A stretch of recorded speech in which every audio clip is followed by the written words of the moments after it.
Hello everybody, how's it going? It is Matt and it is Maniac Monday and I am back at you with yet another review.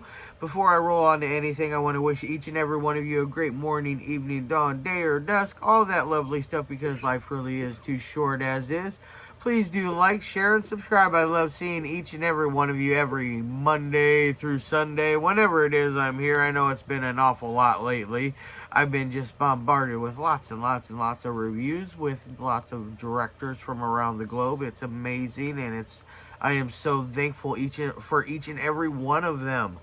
And also, check out the information in the description box. I give you a little bit bigger of a taste for each and every one of every film that I cover, such as I give you a brief synopsis, which I will admit I'm not a writer, so I never write that. I give you your starring cast, your director, runtime of the cut I am watching, along with an MPAA rating, if there is one that exists. Let's see, some trivia if I find anything worthwhile of mentioning. A link for a trailer or a scene from the movie itself, which I didn't find a link for a trailer or a scene because this one is free to watch online on Facebook, or not Facebook, but YouTube itself. So you can definitely check. I put the link for that one for free on there, so you can watch that one for free, like I said, on YouTube.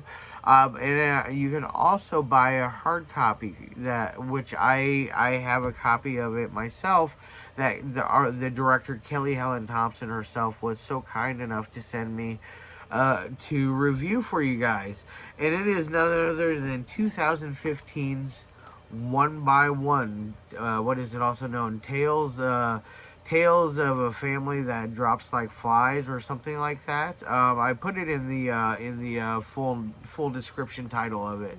But either way, One by One. It came out in 2015. I'm thinking this is her third feature or third film that she did herself as a director.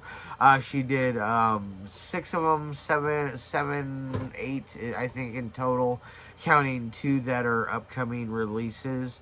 One of them being Tinkerman, but the other one I cannot remember the title off the top of my head. I know she seems extremely excited for Tinkerman, as I am myself. After watching this, I am excited to check out the rest of her filmography because it is a neat, fun little movie. You can definitely tell that she has skill behind the camera and in front of the camera as well. She has room to grow. She has a fun little cast in this. She got both the Wynkoops, both Joel and Catherine, to be in this. She got one of my favorite Florida actors with Bob Glazier in here, who plays a very fun, enigmatic character named Mary, who wears a tutu and is a grandfather who is now a woman. A very fun character.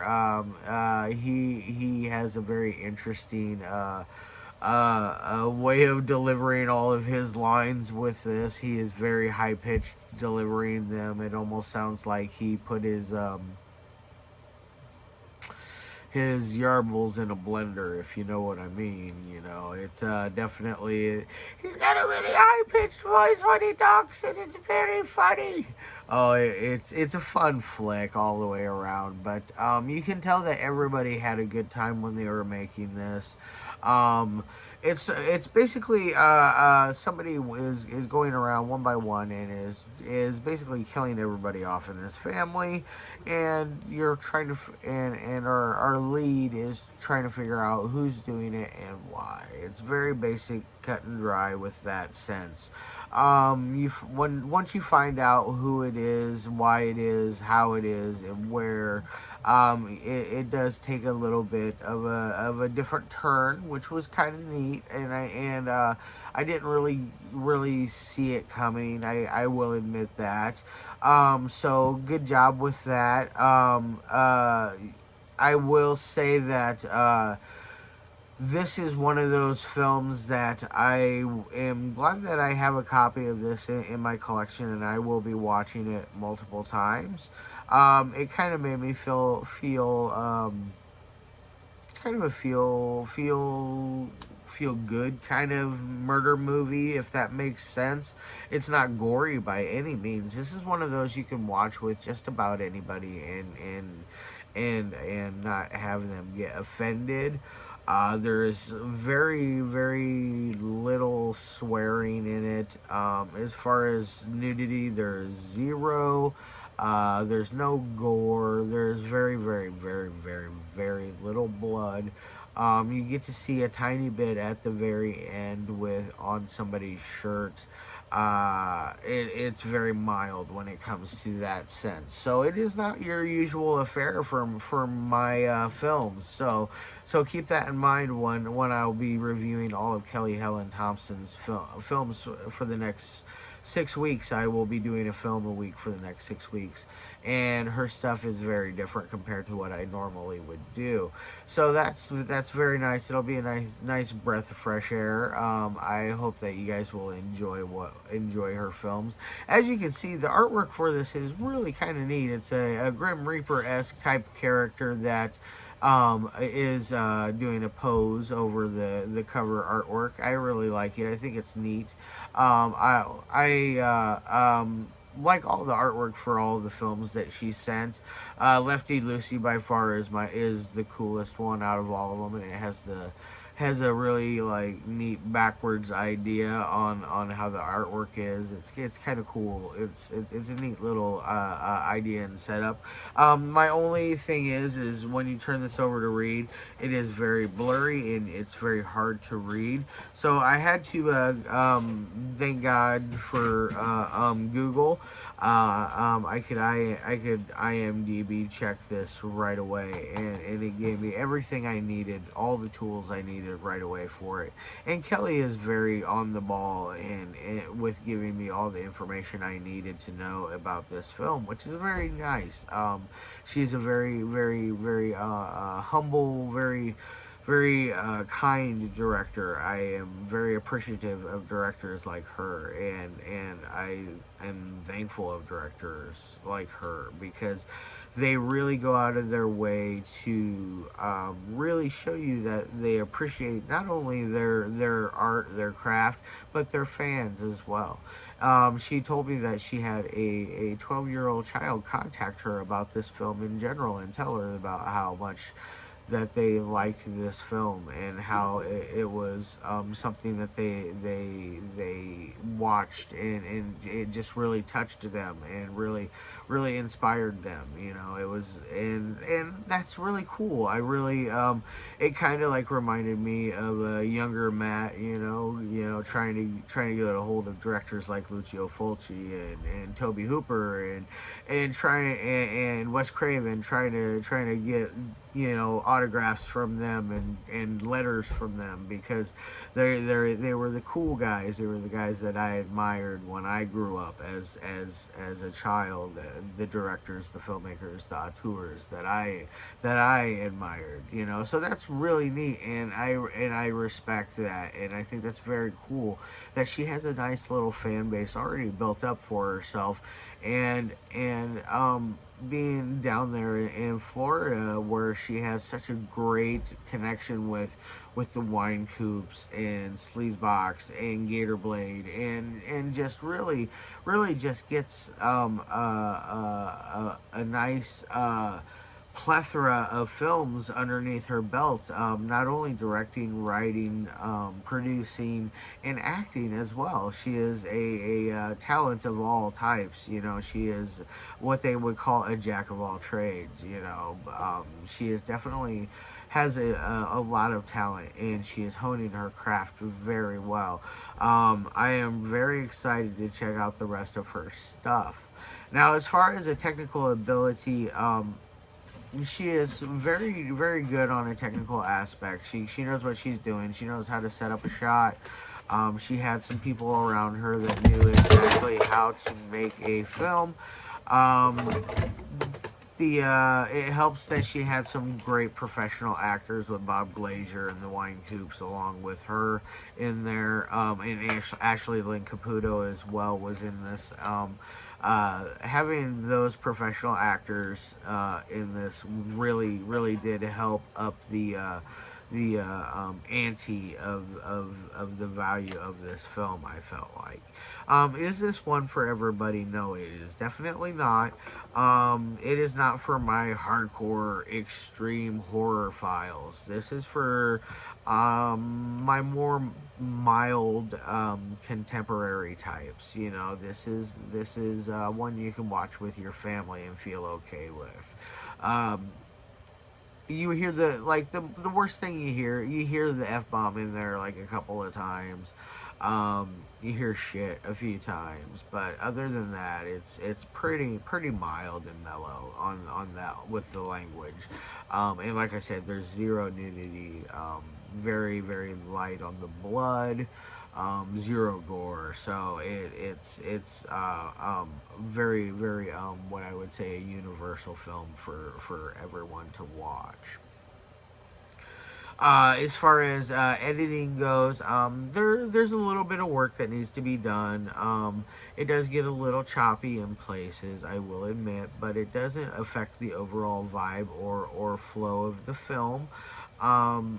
It took me a minute to get used to.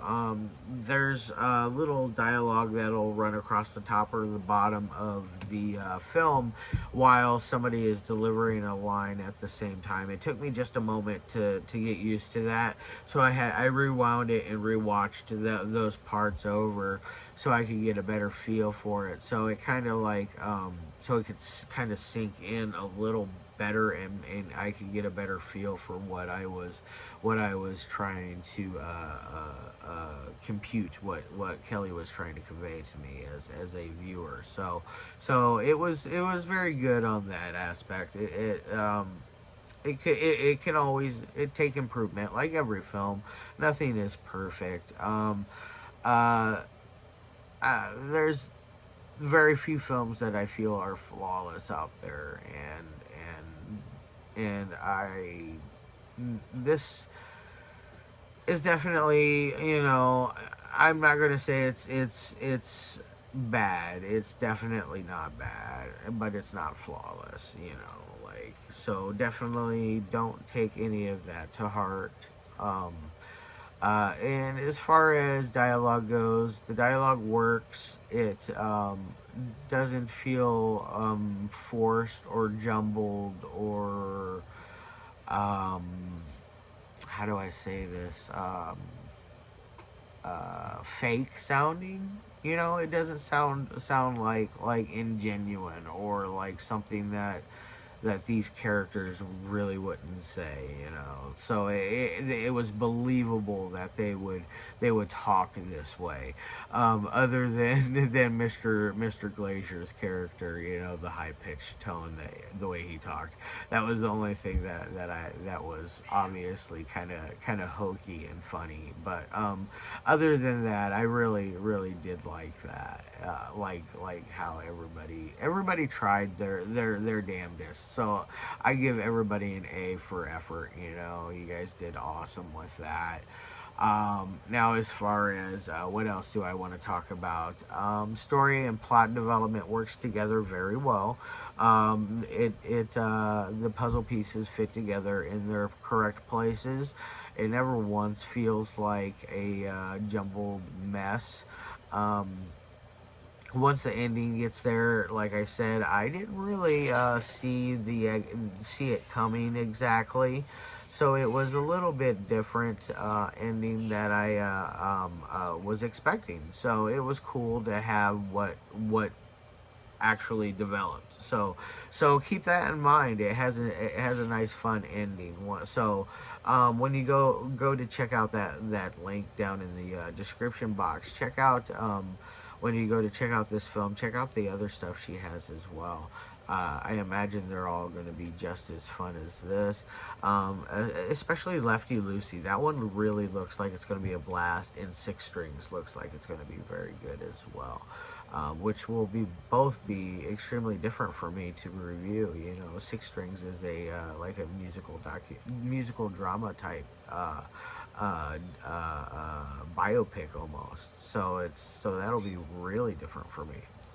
Now, as far as ratings go on that 1 through 5 scale, I'm going to give this thing a 3 out of 5. It could possibly be better. It could always be way worse. You know, it's a middle of the road movie. I have a feeling that this is not Kelly's favorite film that she ever did. But I do have a feeling that she does have a soft spot in her heart for this one, because you can tell that she put a lot of effort and time in, and there is a lot of love in this film. So it don't let a 3 out of 5 discourage you from watching this, because you know there's a lot of great 3 out of 5 films out there. You know. What's one that I think is a 3 out of 5 that I absolutely love? Return to Sleepaway Camp. It's a 3 out of 5 in my opinion, and I love that movie, and I think it's one of those that is a just a fun, absolute all around ride, and just like this one. So check out One by One. You know, it's a very fun film. Check out Helen Thompson's other films. I'm gonna get the heck out of here, guys. I'll see you again tomorrow. I have all types of other stuff for you to review this week. I think tomorrow I'm going to be doing a Gator Blade Films movie for you. It'll be fun. It'll be my first from them, so it'll be a nice different change as well. So I'm sticking in Florida for 2 days in a row, and as always, love your faces and